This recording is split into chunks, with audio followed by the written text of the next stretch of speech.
What do you get when you have a charismatic doctor who all the ladies love and works in a hospital ER who's only worried about the safety of his patients? You get...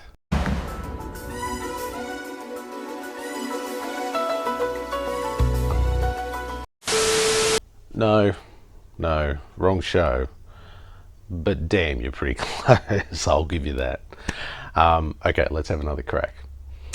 So what do you get when you have a charismatic doctor named Stephen Strange, who all the ladies love, and works in a hospital ER, but not knowing his true destiny, is only worried about the safety of his patients, but ends up the protector of the mystic realms? You get...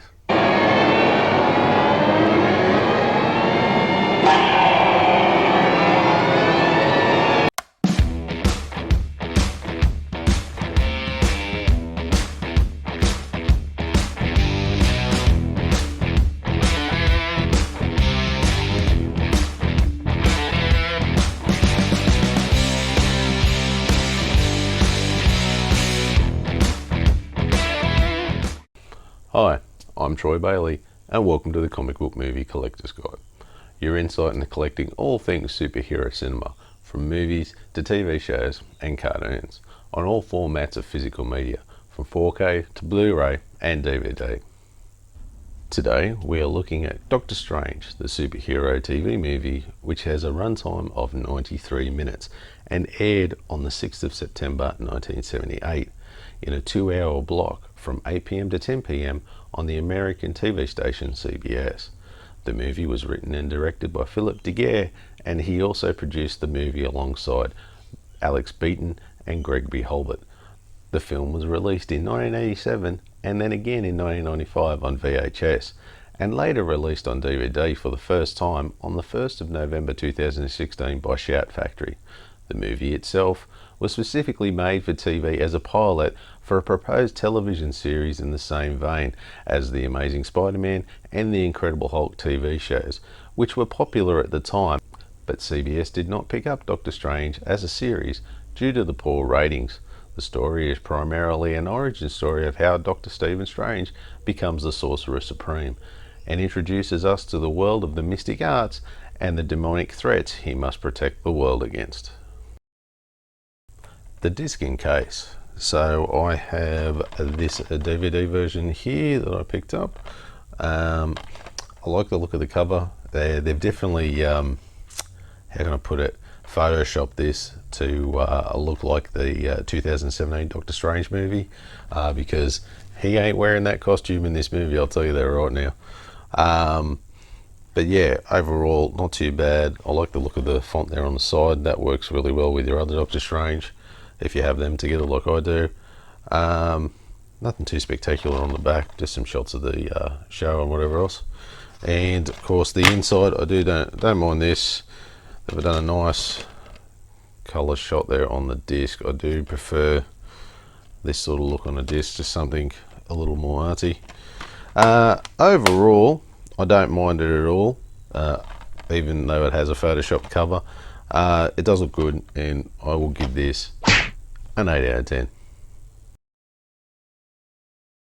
The script and the story. Well, just to put it simply, this was just a straight up TV pilot with the primary purpose to introduce the character and his world to the TV audience, in a hope that the TV series will get picked up.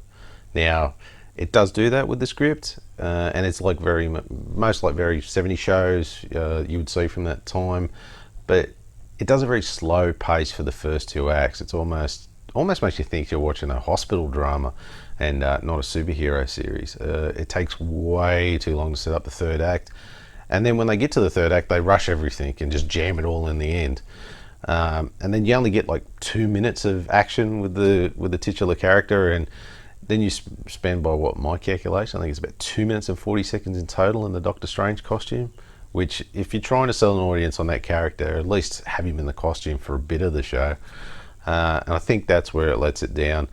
It just makes it way too long to set up a character, and then you only get to see the character for a little bit, which, yeah, was really disappointing. And so that's why I give it a 10 out of 30.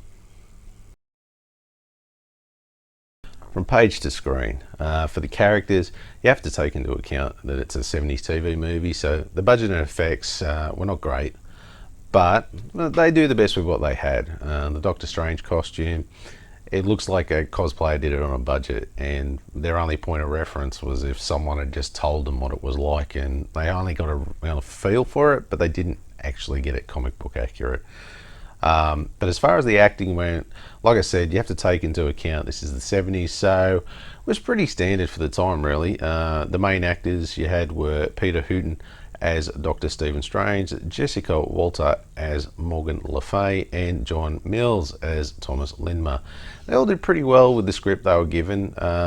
With all that said, it's a strange choice, no pun intended, to go with Doctor Strange as opposed to another Marvel Universe character that could have probably transitioned better to the screen with the sort of the constraints of 70s TV budgets, shall we say.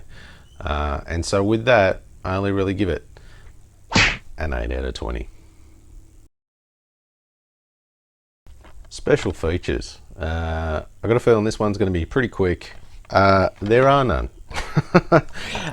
On this DVD release that I have here, which is I think is a European version, no, not even a trailer, not even a theatrical trailer. They didn't even bother to throw that in. So yeah, with that, no special features. I can't really give it anything at all. So with that, I give it a 0 out of 10. The critics' review. With the critic score being none as yet and the audience score being 27%, there was only one critic's review so far, which isn't enough for Rotten Tomatoes to give it a score. And reading it, they give it a pretty average rating, so I'm going to guess about 30% pretty much, which is roughly about the same as the audience have given it. And it's definitely a film of its time. It wasn't much to write home about at the end of the day. So when you tally all the scores up, it only gives you a 3 out of 10.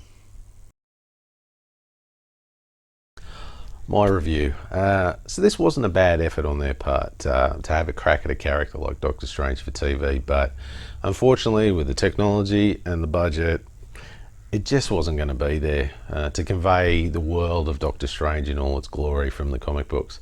And with the script, which was super slow for most of it and then rushed at the end, it really missed its mark for me, and I'm sure with audiences as well.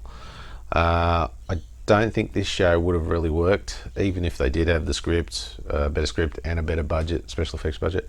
It just seems too trippy and strange for your average 70s TV show audience compared to say now, where it would fit right in with all these other shows that we have at the moment, and you would have an audience there who would absolutely love it. So with that, I only really give it a 10 out of 20. So the final score. So if we tally up all of the scores, we come to a grand total of 39 out of 100. That's a pretty dismal score for a pretty dismal movie, unfortunately. If anything, this is great for you to watch and make you appreciate how good the 2017 Doctor Strange movie is. One you have to have at least watch once, I'd say, and then add it to your collection. But if you are going to add it to your collection, I'd try and pick it up cheap. Yeah, real cheap. Alchemy, sorcery, magic, or science. It's been called by many names. Thanks for watching. I really hope you enjoyed this episode, and of course let me know in the comments down below what you thought of the movie, whether you loved it, you hated it, or you were somewhere in the middle. If you enjoyed this episode, also don't forget to hit the like and subscribe button. It always helps the channel out, and of course don't forget to hit the notification button so you don't miss any future episodes. You can contact me by email at thecomicbookmoviecollector@gmail.com, and you can also catch me on the socials at Comic Book Movie Collector on Facebook, Instagram and Twitter. All the links will be down below. Thanks for watching. I'll see you next time.